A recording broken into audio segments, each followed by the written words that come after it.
This weekend I visited the Vintage Computer Festival SoCal, which was in the city of Orange at the Farrah Hotel. It was my first time visiting one of these vintage computer festivals, and they had these speakers on Saturday and Sunday, which I did not get to see any of them because I had a busy schedule, but there were a few that I wish I would have got to see.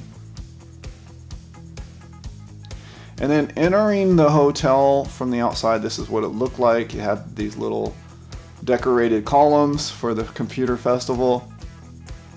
And then when you enter into the festival, there was these kind of booths set up where they had free stuff. And then when you walked in, this was kind of what you saw. And it was just all these vintage computers. So I was kind of in hog heaven, kind of like in nerd heaven, so to speak. It was really cool. And they had this wall of retro, I guess, but then this YouTuber, the Vint Nerd. And there was just so many people, and they were so nice and willing to discuss everything with you and tell you about what their nerdy stuff was. And this Pi DP11 I thought was really cool. It's a recreation for about $250 of the PDP-11. And I was getting kind of a tour of that, and it was really neat. There's just so many neat computers there in this chiclet pet. That was so cool. And a lot of these vintage computers I had never even seen before. Someone had a bunch of diskettes there, and he was showing those to me, and those disk drives on the Atari. It was really neat. And they has an old Atom computer there, and I had some of these I've never seen that Texas Instruments machine. And there was a Commodore 64C with a Ultimate 64 stuffed inside of it, and there was a PAL Commodore 64 with a Chameleon cartridge plugged in. There was just so many neat things at this festival. It was, I mean, you could spend days there, literally. This machine came from a Napa auto store. A what? The Napa auto parts store. Are you serious? That's where they used this machine. This came from its working environment. What is all this? Is that a tape system? He didn't have this computer running, but he was showing it to me. It was really neat. I guess he had just got it. There was a 128D representing with a keyboard. And then this was a digital equipment, I think, and running Lunar Lander, which I thought was kind of neat. So I took some photos, very random photos throughout this video to show you. There was some neat stuff in here, some Apple IIs. There wasn't a whole lot for sale, but there were a few things.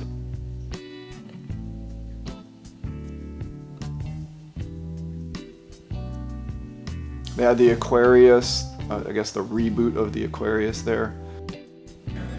Then I met this guy, Jim Happel, who had his Mega 65 basic game that he was showing. He said it's going to be coming out Monday for those that are on the Discord channel. And there's just a lot of people there wanting to show you their stuff. And this is kind of the back right corner of the building, and that was where I met Paul from the Intellivisionaries, and that was one of the highlights of my visit. There wasn't a lot of stuff on sale, but you see right there down that aisle there was some books and apples and computers that were for sale. And these were the Aquarius computers again, the reboots. And that was Emily from the Intellivision, from the Blue Sky Rangers, and she had a bunch of stuff for sale for the Intellivision, stretching back to when Keith Robertson was producing all this stuff. And those were some really cool cartridges for an old Coleco system. And you can see the Electronite games and some of the remakes. And there's their eBay store. And that was Paul Nurminem.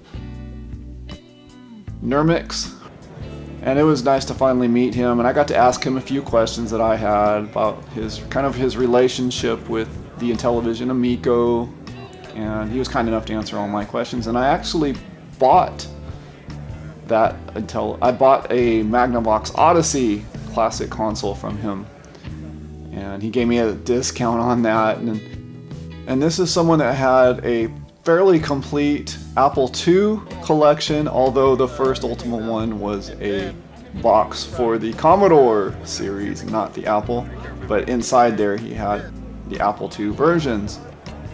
And this was at the tail end of my visit, and I was about to leave, and this was me walking out the door with my swag, which I'm going to show you in the next segment.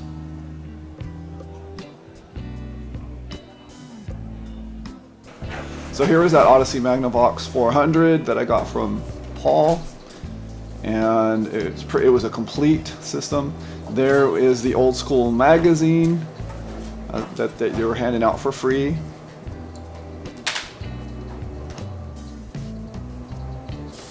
And then I got this really cool disc file 60, which holds, I'm assuming, 60 floppy disks. And I did pay $25 for that, but I figured, hey, I'm saving on shipping.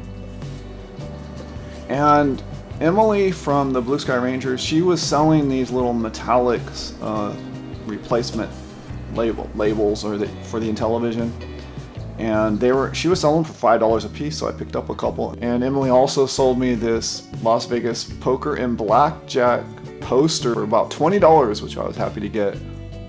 And this was some of the free swag that they had out. You could just pick up a few things. That was the only thing I picked up. This little booklet here. So some people, they were just wanting to get rid of their junk. And that was what you wore, your little badge that you wore in the building. And then I got a few little trinkets. This little thing with a QR code for her store. She prints a lot of 3D things, and I think she sells a few of them. And then I got Paul's card, which was cool. He runs a little business called White Flag Computing. So overall, I really enjoyed my visit, and I had a great time. Thanks for watching.